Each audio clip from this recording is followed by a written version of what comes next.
Hello, I'm Charlie Winterbauer, co-chair of the Southeast chapter of the Native Plant Society, North Carolina Native Plant Society. This is a part of the lectures for our yearly Native Plant Festival, which we normally do live, but because of the virus, we are doing virtual presentations, recording them. So today, or right now, on this video, we have Roger Shew. Roger Shew is a senior lecturer in Earth and Ocean Sciences and Environmental Sciences departments at the University of North Carolina, Wilmington, where he teaches geology and environmental sciences. There's more to say here, but I'm going to just put in my personal one.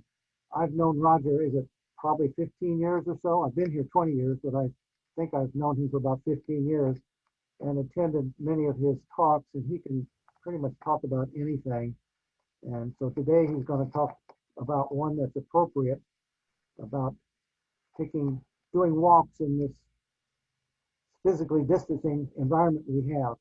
Also, I want to say that his talk is for educational use only, not for reproduction. So a lot of the stuff he's worked with other organizations. So emphasize that this is for educational use only, not for reproduction. So Roger, go ahead.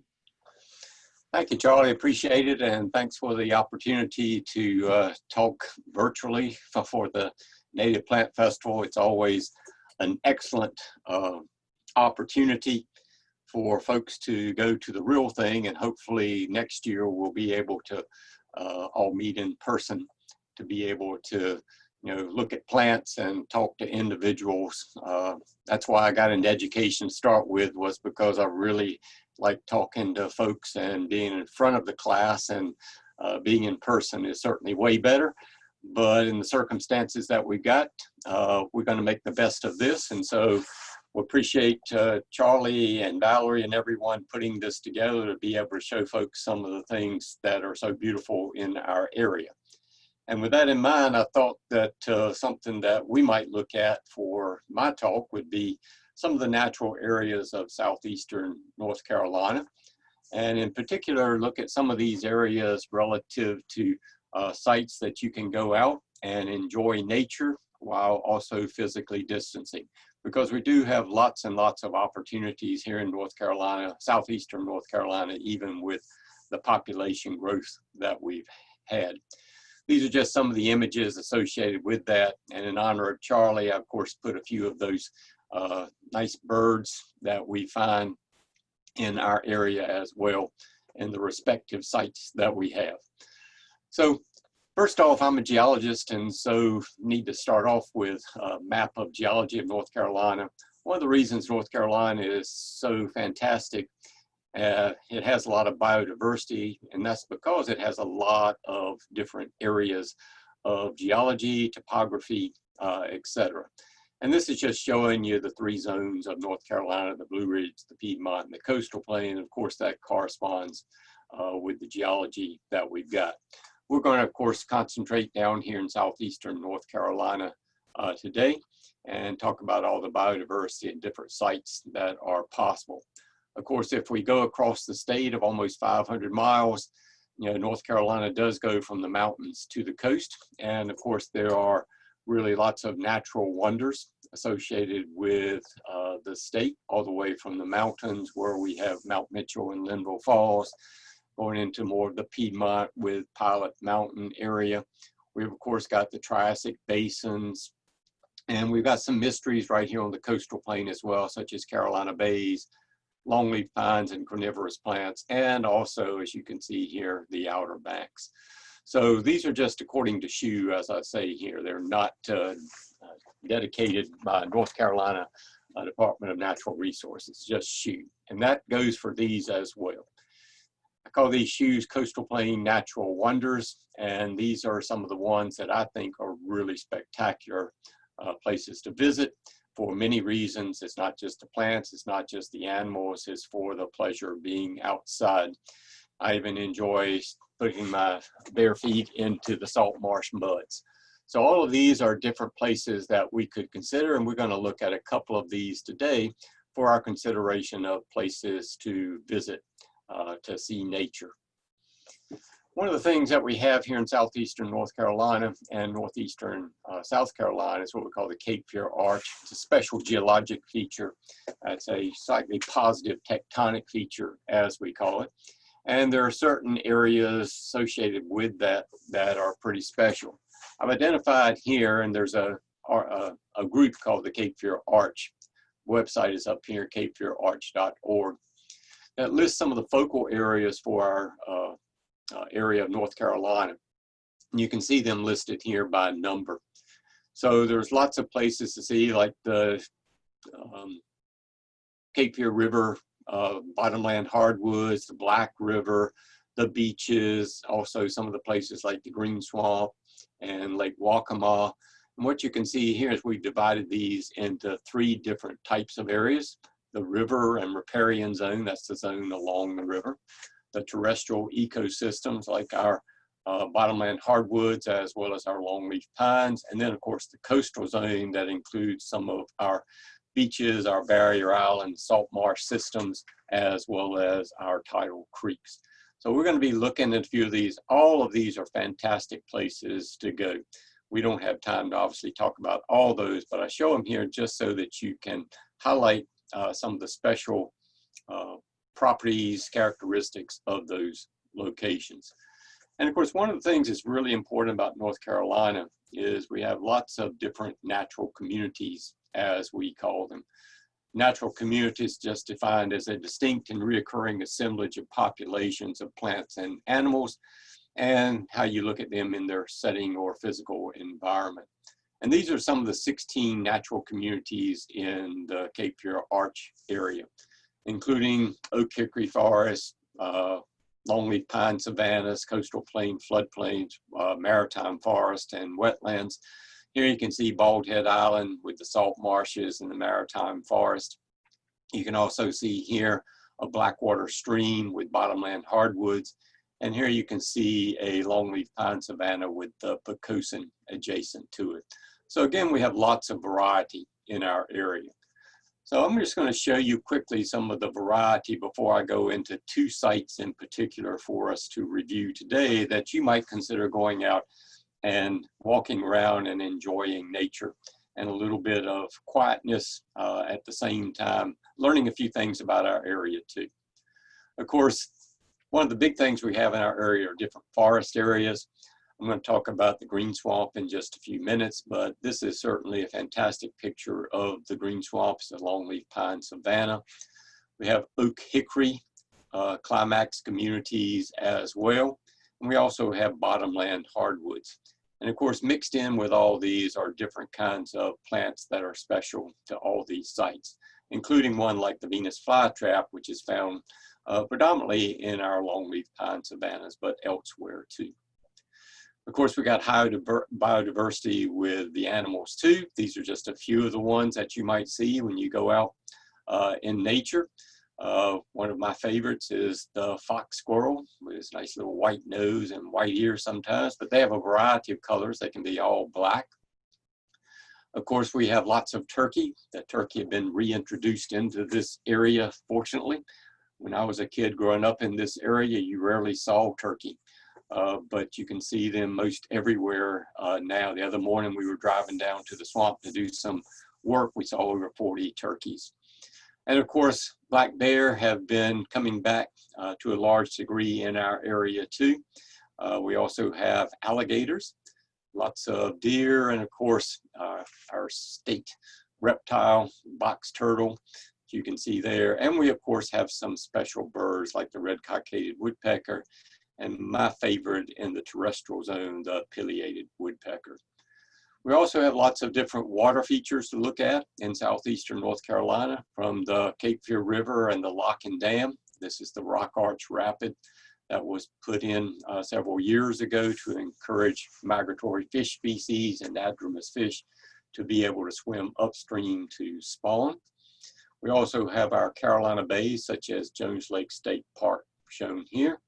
And of course, one of the really special features that's been in the news of late, I hope you have the opportunity to go up sometime, is on the Black River and the really old bald cypress trees that are up there that are over 2,600 years old. And we of course have some things too that are kind of interesting, what we call the ghost forest.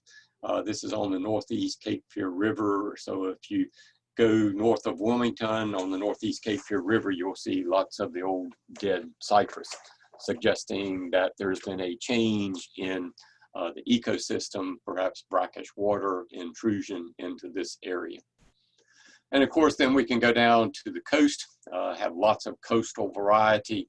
Again, we can see an area like Masonboro Island with lots of sea oats as shown here and beautiful beaches. And of course, big news for us is the loggerhead turtles. 2019 was a record nesting season of all time for all turtles, but in particular loggerhead turtles. Nesting season and protection on the beach goes from April to November for these. And so the conservation work that folks have done in the past has paid off to allow us to have, you know, lots more loggerheads today than what we did back 20, 30, 40 years ago. And of course, here's some of the birds that you might see down there. These are three of my favorites and my wife's too. The brown pelican. And again, brown pelican, when we were growing up here, you rarely ever saw one. So the return of the brown pelican to our area has been a fantastic thing to see. Oyster catchers are pretty special, as well as the black skimmers. And we also have reserves like Masonboro Island and Lee Hutaff Islands. And these are areas that are pretty much in their natural condition without development. So again, one of the things that we have in southeastern North Carolina is lots of biodiversity. This is the famous Nature Conservancy map showing that little dimple of biodiversity here in southeastern North Carolina. Hanover County doesn't have as much anymore because of all the development, but certainly the surrounding counties, Brunswick, Columbus, Pender, Bladen, has lots of biodiversity. And even here in New Hanover County, there are lots of things to see, such as Carolina Beach State Park, even our forest here on UNCW's campus, and others are good places to go to see nature. But we do have a lot of biodiversity, from xeric sandhill communities to wet pine savannas to bottomland hardwoods and blackwater streams, tidal creeks, and of course our barrier islands. And the whole definition of biodiversity is really species richness. And the more species you have, the healthier the ecosystems and communities that we have. And in fact, in 2016, Eastern North Carolina and the coastal plain was designated as a global biodiversity hotspot. The coastal plain all along here, as shown in green, has high ecological diversity, lots of locations with a variety of species. And one of the things that you can look at here, in fact, this picture is from the green swamp. This is looking at some of the plants and animals, the flora and fauna that we have. This is just showing 400 plus species in the Boiling Spring Lakes and Green Swamp locations. So the coastal plain is a biodiversity rich spot. And so that's one of the real benefits for us to be able to see a lot of that biodiversity. Now, before I get into talking about some of the areas, we did want to go a little bit far afield, not that far. It's up in the Sandhills. It's called Weymouth Woods. Since I'm going to talk about longleafs here in a minute, I think it's worthwhile for a day trip for you to head up to Weymouth Woods and be able to see the oldest longleaf pine that we have. It's on the Boyd Tract of Weymouth Woods. It's over 460 years old. And that's this one right here. And then we have the second largest diameter longleaf pine that we know of. The largest is down in Mississippi at 37 inches, but this particular one on the same tract of land is 36 inches. That's me trying to reach around the tree, hugging it all the way. And of course, where it's located, if you like golf, there's Pinehurst and the Sandhills area here. And over on this side is Fort Bragg. So Weymouth Woods is kind of sandwiched right in between that area. So What's the most common word that we've all heard in the past year? Well, other than COVID-19, the most common word is probably resilience. And it really is used perhaps too much, but in the world of ecology and natural communities, it's really important. Ecological resilience refers to the ability of an ecosystem to maintain its functions and processes, even in the face of all the stressors and pressures that we have. And the higher the biodiversity within that ecosystem, the more resilient that it really is. So our quest in looking at these areas is really to have a resistance to weather and other disturbances, for instance, all the hurricanes that we have. We also have issues on the coast with things like sea level rise. And one of the ways that we can develop this resistance and resilience is through restoration. And so lots of things have been going on. The coastal plain is looking at restoration of our ecosystems, in particular the longleaf pine forest, which once upon a time had 90 million acres, got down to about 3 million. And right now, over the past 10 years or so, we've actually increased the number back up to an approximate 4.5 million acres. Lots of folks have a goal of getting back up to about 8 million acres of longleaf pine forest by 2025. And one of the key factors in maintaining these and building that resilience is fire management. These are pyroclimax communities or fire climax communities that we need to consider. And it says here, from fire comes light. That's really a key in what we're going to be looking at today for some of our settings. So before I get started on a couple of the areas that I'd like to tell you about in detail, I wanted to show you 10 different ones that you might consider going to see in southeastern North Carolina. All these are within 2 hours driving time, actually less than that. And all these have some wonderful things for you to be able to see. Bladen Lakes State Forest up here. This is also where Jones Lake State Park is. Picture I showed you before, that's Jones Lake State Park right there. Also White Lake and Singletary Lakes. These are all Carolina Bay areas. We also have the Black River, where our ancient cypress are located.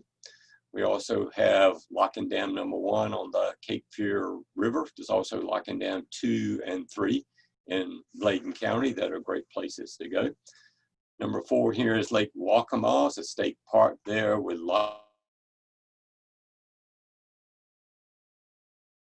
swamp. You notice it's a little bit bigger because that's what I'm going to talk about for us. Number 6 is Ev-Henwood that I'll also talk about. But some other spectacular places are like 7 Bald Head Island. Just buy your ticket, go out there and spend the day walking around or taking the golf cart and driving around. It's a fantastic place to see some of the best maritime forest. The only one that's better in North Carolina for maritime forest is up here in Nags Head Woods on the Outer Banks. Number 8 is looking at the areas, Carolina Beach State Park and Curie Beach in this area. Masonboro Island is number 9, and a really nice place to go to as well in the interior is Holly Shelter. It has fantastic cocosins, Carolina Bay settings, lots of carnivorous plants, and of course longleaf pine forest. So all of these are good day trip possibilities for you. They include hiking, you might go paddling in some of the places, even go fishing, certainly birding, and just enjoying nature.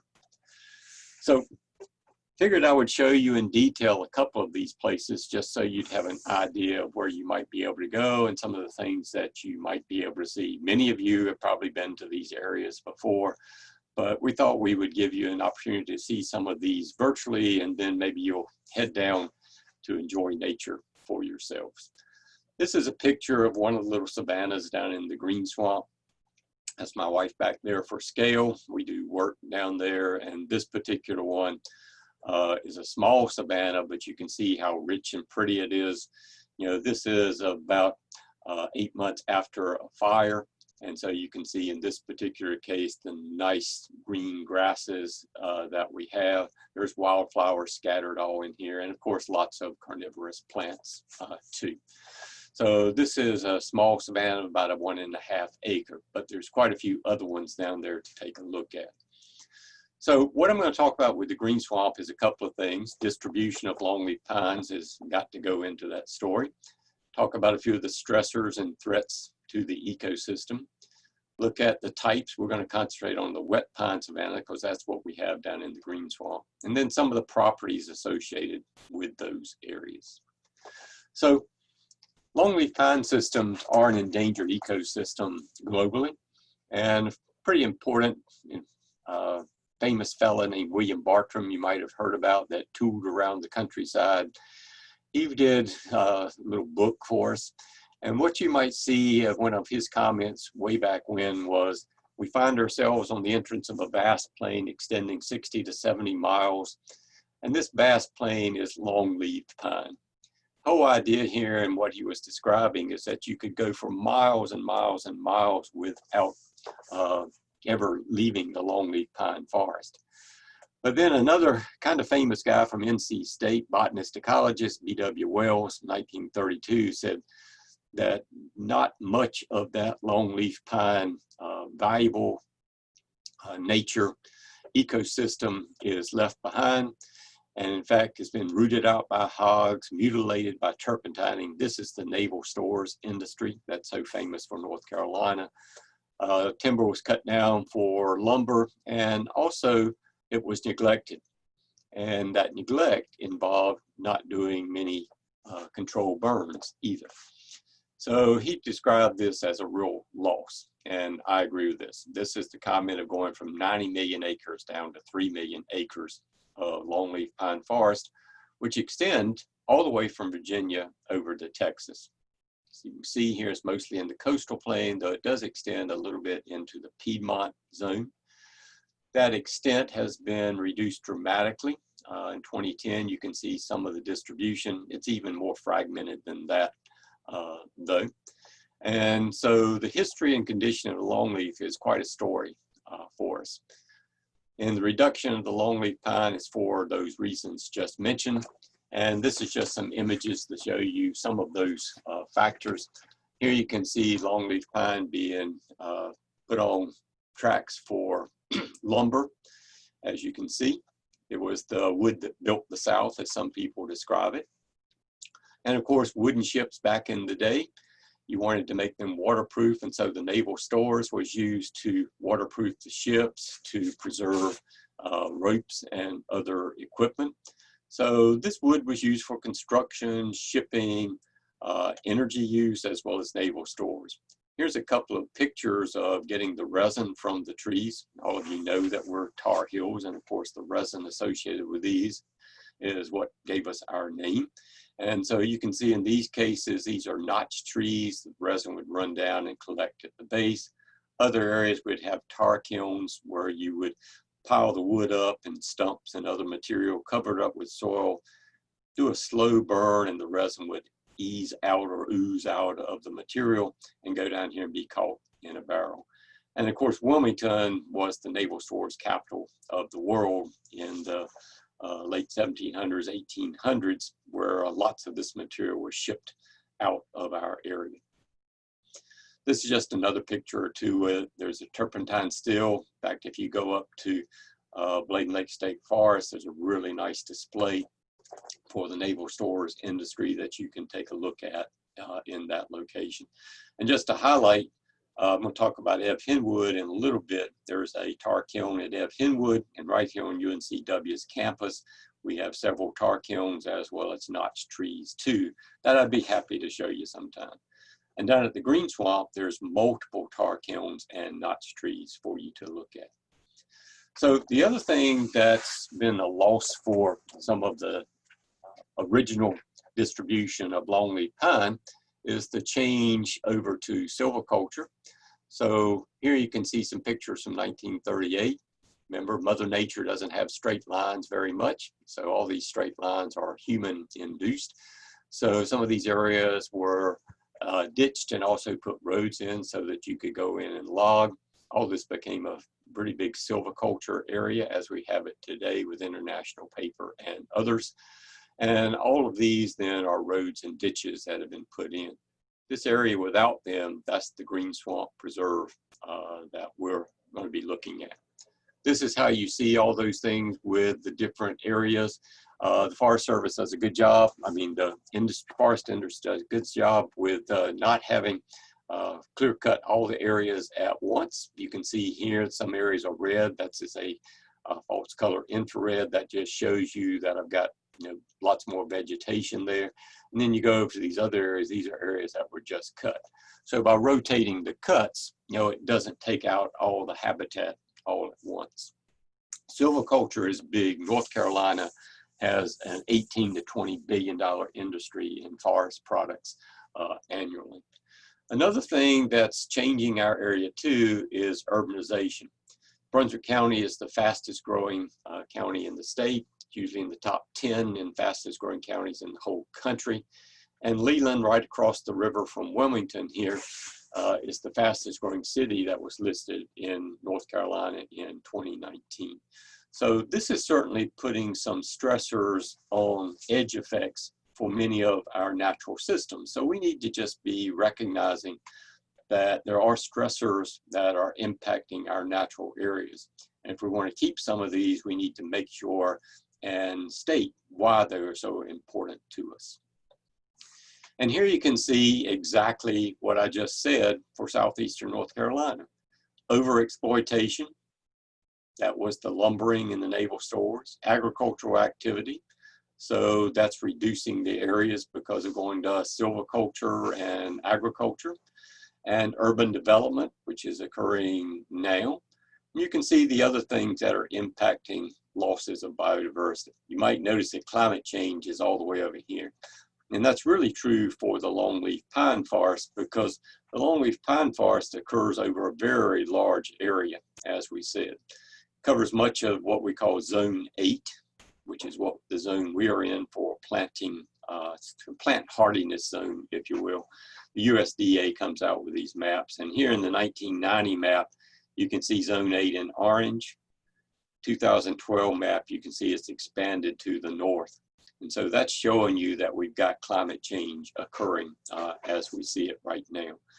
The good part for longleaf pine, though, is because this area covers such a large area, that movement of this zone, we still have lots of habitat left for our longleaf pines. So what is the biggest concern for longleaf pines? It's actually lack of fire. This is a fire-dependent ecosystem, so we need to make sure that fire is available in these areas. Now, a lot of you know about Smokey the Bear, and only you can reduce forest fires. Well, they've changed now to only you can reduce wildfires. And what had happened was, people outed all the fires, and so it allowed too much litter and too many shrubs, the subcanopy layers, to dominate. And if you don't have open areas like shown here with this fire area, then the seeds that drop from the longleaf pines can't hit bare ground and can't sprout. If you got something that looks like this in a fire suppressed area, then those longleaf pines are never going to get their seeds to sprout. So longleaf pines, are truly fire dependent ecosystems. So other things that affect these are loss of habitat, conversion, with urbanization, fragmentation. You can see climate change. We also got invasive species locally in some of these areas, and poaching for some of the other plants, such as the Venus flytrap. It's just to show you the benefits of fire. The yellow arrows at the same place in all of these is pointing to a what was deemed a possible red cockaded. When you see these trees in the woods that have this white stripe painted on them, usually identifying the possibility of a red cockaded woodpecker. Here you can see the before fire. Look at all the shrubs and grasses getting really thick in here. This is right after the burn. And then this is 2 months after the controlled burn. So it's not killing everything. Things start to come back. And this picture on the upper right is just showing you how you do the burns. This is one of the TNC crew, as you can see it here, and you sweep the fire as it sweeps across the area. You don't burn everything at once, and this allows some of the regeneration of plants as well as the animals that are in these areas. So this is just a couple of weeks after the burn. Look at the wiregrass already starting to come back. But if you go back in just a little while longer, look at that one. So in 2 months, look at how the grass has come back. And you might notice also that those grasses have seeds on them. The only way that you're going to get seeding of some of these wiregrasses and other grasses is to have those controlled burns as well. And of course, the wildflowers come back, you know, with a vengeance. They really love it after a fire. So we'll go from planting of a grass stage, as you see here. It looks like grass, right? So we call that the grass stage for the early plant. Here you can see a burn that went through, and these little grass stages are starting to sprout back up, turning green again. Then it jumps up into what we call the candle stage. That's the apical bud, as I'm pointing at right there.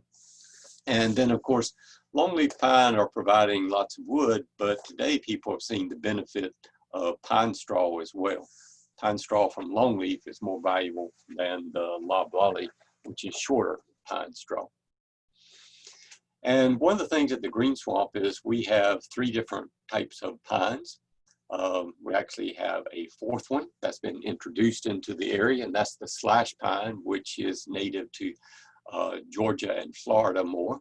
But in our area, we have the longleaf pine, the loblolly pine, which is the dominant one for silviculture, and the pond pine is one that we find in the wetter areas. The star of the show, though, in the Green Swamp is the longleaf pine. So this is a picture, if you were to walk down there, I could show you this exact spot. And what you'll see is the savanna and the nice grassed area out here. Then we go into what we call the ecotone. This is the zone between the savanna here and the Pocosin, which is the really highly wooded wetland area. And I call this the magic zone because here's where we see a lot of wildflowers as well as a lot of carnivorous plants. And one of the big differences here, even though that's only 2 to 3 feet of elevation difference, the soil is different. This has more organics in it as you move over here, and this is also wetter soils. So the soils that we'd have here would be something called a foreston, and over in this area are torhunta soil. And this is just kind of looking at that same thing on a Google Earth map. These are the savannas. Notice how they are less dense than the surrounding Pocosin areas. So these would be the areas like you see here in this wet pine savanna. And of course, we have lots of wildflowers. If you could go every month from April through October, you would see different kinds of flowers blooming every month. Right now, if you go down, one of my favorite flowers should be starting now to bloom is the pine lily. But you can see all these other beautiful ones. We have lots of orchids, like this yellow fringed orchid. We also have the grass pink, and of course, many other kinds of flowers as well. Right now, the blazing star or liatris is also out. And the other thing that we have down in this area is some threatened and endangered species. Here's just 2. Here's our red-cockaded woodpecker, an endangered species. And this particular one, we don't have many in that area. We're thinking about trying to reintroduce them into the area because there's certainly enough trees and habitat for the area. You might notice something important about red-cockaded woodpeckers. Even though this is a constructed nest, one of the things that red-cockaded woodpeckers do is they peck all the area around their nesting cavity, let the resin run down. And that's done so that things like snakes that want to crawl up there and get the new babies, you know, it irritates their stomach when that resin hits and they don't want to really climb up that tree to get them. There's another one that's an endangered species down there. Here's a rough leaf loosestrife. This is the picture over here on the right. It's a really pretty flower, and it occurs in that ecotone zone. There are 5 to, I think there's at least 8 or 9 different stands of Lismachia down in the Green Swamp to see. And a lot of people think about the Venus flytrap as being threatened or endangered. Well, it's actually not. It's a species of concern, meaning that, you know, we're on the look to see, you know, if we're losing too much habitat or too many plants are being lost. one of the ideas right now is that people saw that a lot of Venus flytraps were being poached, and I'll make comment about that in just a second. So one of the ideas of listing plants and animals as threatened or endangered is if you're losing habitat, if the species is being overutilized, if there's insufficient regulations to actually protect it, and of course, are things happening that nature or man is leading to the loss of those plants and animals. In the case of the red cockaded woodpecker, I mentioned about the trees, they need at least 110 to 200 acres of foraging area, and they need mature stands to do that in. Turns out that we do have enough mature stands in some of these savannas down in the green swamp. They like to have trees with over a 14-inch DBH or diameter breast height. And so that provides them the opportunity to build their cavity into the heartwood, as we call it. So that's one of the things that may be forthcoming, is to perhaps reintroduce some red cockaded into the area. A couple of birds that you do see down there, not enough. Here's my pileated woodpecker, but we also have Bachman sparrow. This is relatively uncommon. You'll hear him more than see him down in the green swamp, but the Bachman sparrow, he's kind of elusive, as it says here, but he do stay in these mature pine forest areas. And unfortunately, like whenever I was a kid, quail or bobwhite were all over the place. But with the loss of some of the fields in our area, the quail have really been greatly diminished. It's rare to see them now. I occasionally hear one or see one fly up down in the green swamp. But hopefully we can reintroduce them into a larger population as well. The other thing about the ecotone, this is where we find a lot of our carnivorous plants, as I mentioned, like butterworts, pitcher plants, sundews, and Venus flytraps. The one that you don't find in that area is the bladderwort. That's one that grows more in the water. But we do have those down in the green swamp area. So these carnivorous plants got to have, a couple of things to make them carnivorous.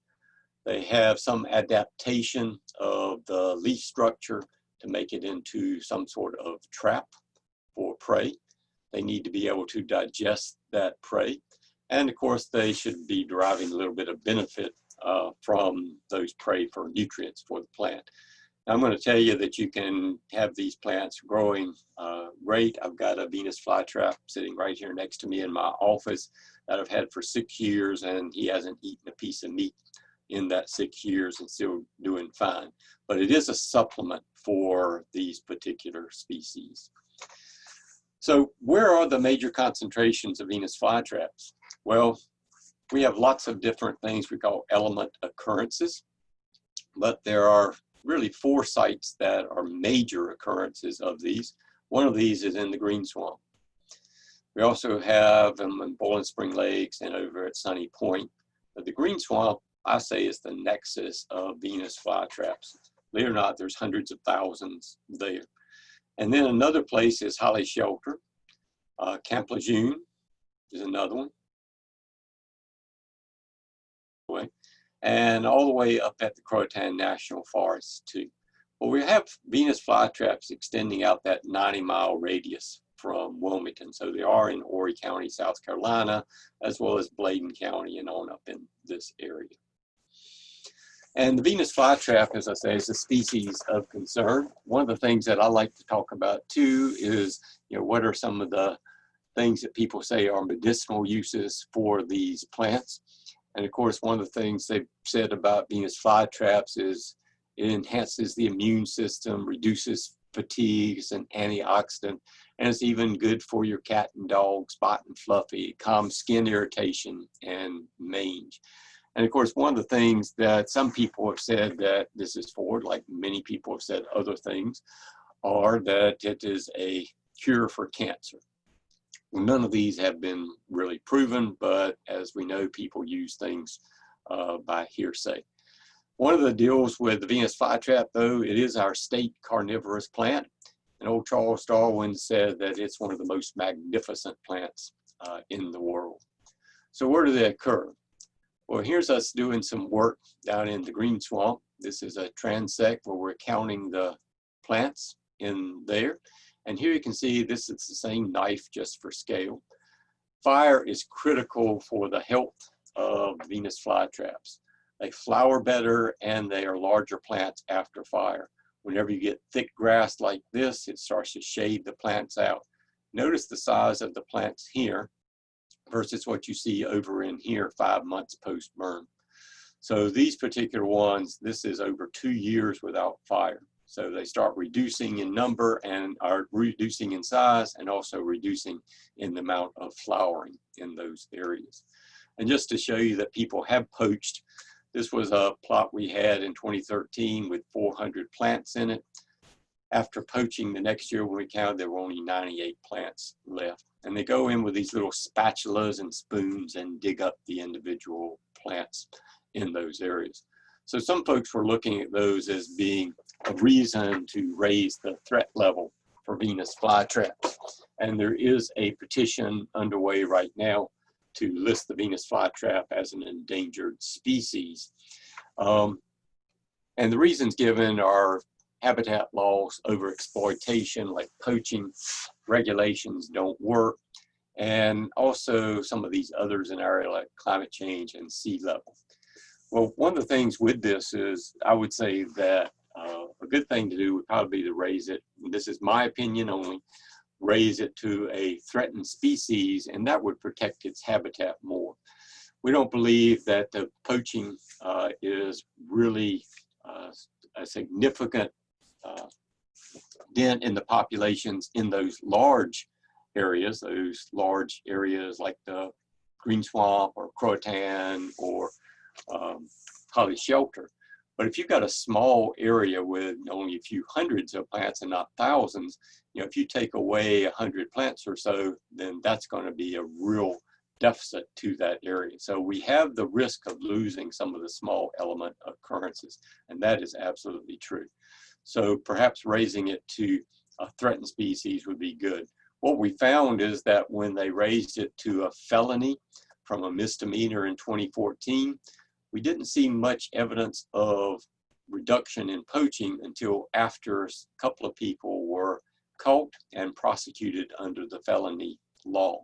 And under that felony law, you can get up to 24 months in jail as well as a fine. So hopefully that's a deterrent, because in the past few years, even though they're still poaching, we haven't seen quite as much. And just a last thing or so on Venus flytraps. If you want to talk about having some entertainment factor while you're sequestered in your home, you can just read some of the reviews of different things. Here's one for a Venus flytrap extract, as you can see here. This Venus flytrap extract that you can purchase. I don't recommend it, but you know, you can. And one of the things that was shown here with this is that it was a good product, 5-star. My husband takes it to boost his immune system. It's done a great job. It's gotten rid of his psoriasis. It's cleared his hands. And there's only one bad thing about it. And he says it tastes like flies.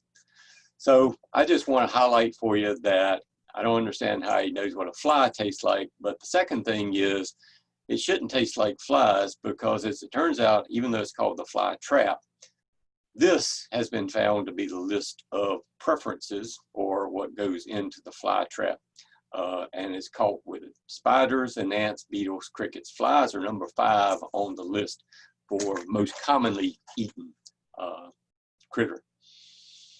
So the conclusions that we have in this area is it's critical to maintain our areas, these large refugia areas for fly traps. But by doing the fire, it's also maintaining the pyroclimax community. Controlled burns are critical for these areas. And Brunswick County is the nexus of fly traps, but it's also the nexus of one of the most beautiful longleaf pine savanna areas in the entire world. I've met folks from all over the world that have come to the green swamp to view this area. And so to finish up my longleaf pine story, of course, it has medicinal uses too. Colic, chronic diarrhea, arrest bleeding from food sockets, and in fact, you can take the resin and fill your cavities if you wanted to, and you'll have pine fresh breath all after that. The other thing about longleaf pine, of course, it was famous for its naval stores, and this is truly one of the things that was a big economic item for southeastern North Carolina. And we have the North Carolina State Toast, which was designated in 1950s to North Carolina Toast. Here's to the land of the longleaf pine. So longleaf pine, Venus flytraps, two iconic species for southeastern North Carolina. So with that rather long discussion of the green swamp, I guess I better move along. I wanted to give you a brief look at Ev-Henwood Preserve. This is jointly managed by UNCW as well as the Coastal Land Trust. And Ev-Henwood has lots of different areas to look at, all the way from upland forest areas that includes Darlington oak. So we got oaks and pines, we've got oaks and hickories, and then we got the bottomland hardwoods as well, where we got large bald cypress, that bottomland areas here, and that's Town Creek that runs through it. We've also got areas for old field succession that we're trying to manage. And of course, there's quite a few different species in this area too. So where is it located so that you can get there? If you leave from Wilmington or if you're in Leland or areas, it's shown here as this box. Blow that box up and this is it right here. And then this is Ev-Henwood with the star. So what you can see is Rock Creek Road. That's where you would park. And then you can walk into the preserve. It's 174 acres for the preserve. It includes upland forest, a little bit of longleaf that we've been trying to restore, as well as the bottomland areas of Town Creek and wetlands. So this is a pretty good area to look at. We use it for labs at UNCW, but it's also on the birding trail. And the whole area is upland forest, dominated by these species, pines, oaks, hickories. There's also some beech trees that are there that are just spectacular to see, not something you see everywhere in southeastern North Carolina. Also has some historic and archaeological significance. We have the tar kiln that's there. Lots of nature trails to look at. We're looking to put some signage down there more in the coming year. But again, has lots of opportunity for getting outside. And these are just a few of the pictures of those areas. This is what would be the upland forest. This is a transition from the upland into the wetland area, as you can see there. We've got old field succession, and we've also got the bottomland hardwoods and Blackwater Stream. We got a lot of different species to look at as well, all the way from the bald cypress. We've got a large 6-foot diameter bald cypress there. Lots of loblolly pines. By the way, we tree cored some of these, and these loblolly pines show that this area was farmed as recently as 80 years ago. And in fact, some of the smaller areas where we're doing the old field succession, these were just farmed, at the end of the last century as well. We got American beech, laurel oaks, red bays, American holly. We do have hickories in this area. And we also have black gum, which is down in the wetland areas. So look at this picture. This is a summer picture in June 2019 from Google Earth. And this is basically looking at Ev-Henwood. And what I want to highlight for you is this is the time whenever things are growing really well. These are the fields where we're putting some longleaf pines in. This is the upland, and this is the wetland. You can't see it as much here, but let me show you a more winter picture. I think now you can see the bottomland hardwoods. So what happened? These areas, lots of trees that lose their leaves, including cypress and the black gum. Up here, we've got the loblolly pines, but also the laurel oaks don't lose all their leaves either. So here you can see the vegetation in the upland area, That is looking at a transition zone, and then we go down into the wetland area, and that's the stream of Town Creek, as you see it right there. And of course, all of these too have different kinds of soils, and that's why we have different kinds of plants related to the organic content as well as the moisture content. Down here we have these really organic, rich, wet soils like the muckalee. And up here on this higher area, we have something like this Marvin soil. So this is really dictating the kinds of things that was done in the past for this. This whole area was logged for cypress in the past. And this area was all farmed in the past as well in these upland areas. So a nice little picture of the Town Creek and the bottomland hardwoods. This is really the area. You can't put a kayak in here, but these are the headwaters for Town Creek, where you go down past Highway 17 and on Rice Creek and others as you move down, where you can put your kayak or canoe or boat in the water. And of course, the waters that we're looking at here are called swamp waters. Classification is SW. These have a lower DO, dissolved oxygen, and lower pH than other waters like class SC waters or others. And so there's very little sediment in this water. It looks kind of like tea, just like our other blackwater streams do on the Black River in the Northeast Cape here. And the tannins from the organics in the swamp are what gives it that color. And of course, the bottomland area is a true wetland area. We have wetland soils. You can also have some of the plants. We have certain species that are in these areas that we call obligate wetland species and facultative wet species. And so the hydrology is what's really dictating the presence of those wet areas. And down in some of those wet areas, here's some of the species that you might see. Got some deer, got a blue heron here. And of course, how we got some of these pictures, we have put some game cameras down in there to be able to see those different species.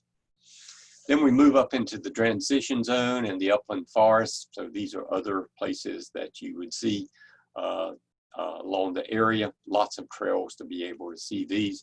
We've also put game cams up in these areas and some of the species that you see up there. Here's a lot of turkeys. We got the deer again. This is a gray fox, the native to our area. Lots of opossums and raccoons, squirrels, and many others. There's also coyote that we captured on camera. I'm still waiting, even though I've seen bear track, I've not captured one on the game cam. So hopefully soon we will.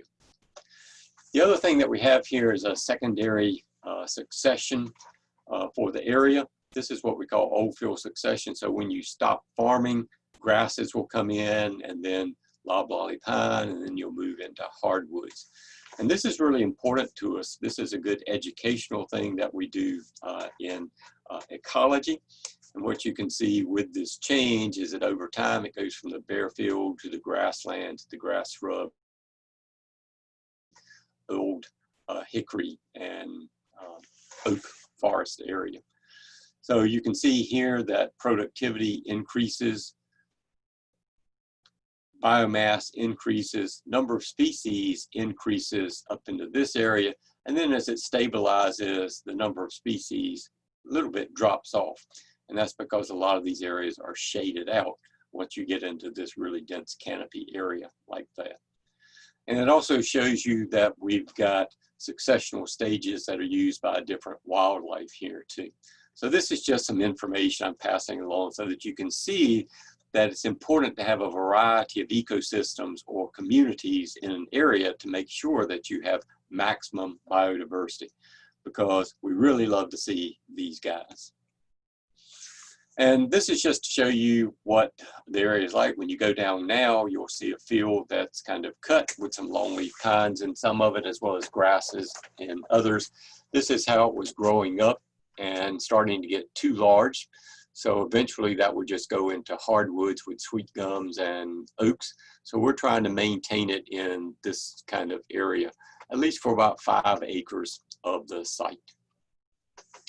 And one of the things that we've had folks do, in particular my classes, is to go down and reintroduce longleaf pines onto the site. Longleaf pines were obviously historically important here because there's a tar kiln on the site. There's a trail to that tar kiln. It's a large one, by the way. And so what we've done over time is to go in and try to plant longleaf pines and restore them. And one of the things that happened with Hurricane Florence, our pines were growing pretty good, but this area stood underwater for 5 days, and those plants that were less than about 3 feet tall, 4 feet tall, they stood underwater so long it killed them. The ones that were over that, they survived. That was a 1,000-year flood event in this area. So we've gone back in to replant this area, and we plan to have about 5 to 7 acres of longleaf pine growing in this area to replicate what is one of the natural communities in this area. So just to highlight, this planting, I want to show you a series of pictures to show how these have grown over time. This is after a 1.5 years of growth.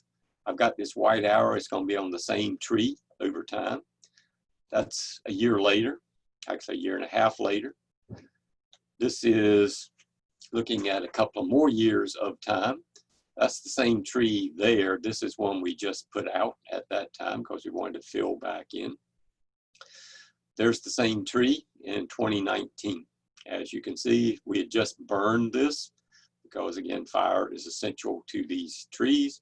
And then this is what it was in June of this year. So you can see that these are healthy growing trees, and I need to get back down there and mow some of this to get some of these sweet gums out of there for competition. So that's the variety that we have down in Ev-Henwood, and here you can see that variety. It's a fantastic place to go see lots of different animals as well as different communities from the upland to the wetland area. So that's been my quick tour of a couple of areas and others to consider for going to see nature and physically distancing. And also, these would be good anytime, but right now they're really spectacular. The fall is a great time to get out, as well as any time of year in our area. I think our southeastern North Carolina natural areas have a lot to offer and benefits for folks to be able to get out and enjoy. So I will leave it there for now. Charlie, that's the end of the discussion. I hope to see some people out in nature in the future. Okay, I'm back. Thank you, Roger. And I want to add one little thing here, that if this whets your appetite, Green Swamp is my favorite place in this whole area. And there is a book, it's Orchid, Carnivorous Plants, and Other Wildflowers of the Green Swamp, North Carolina. If you go to a Green Swamp, you can get this book, take it along. Roger's talk may whet your appetite, but there's a lot in this book. I'm sure you're familiar with this book, aren't you, Roger? Yes, I do. In fact, that book it's not just the orchids and carnivorous plants. It also lists at the end some of the other wildflowers that occur in the area. It is a great picture book and informational book as well. Exactly, and I like orchids, are kind of my favorite, so it talks a lot about the orchids. Well, anyway, we'll close with that. I thank you all for participating. If you've watched this, and there will be a Q&A, watch your notifications with us on the Q&A with Roger in a couple of weeks. So at that point, I am going to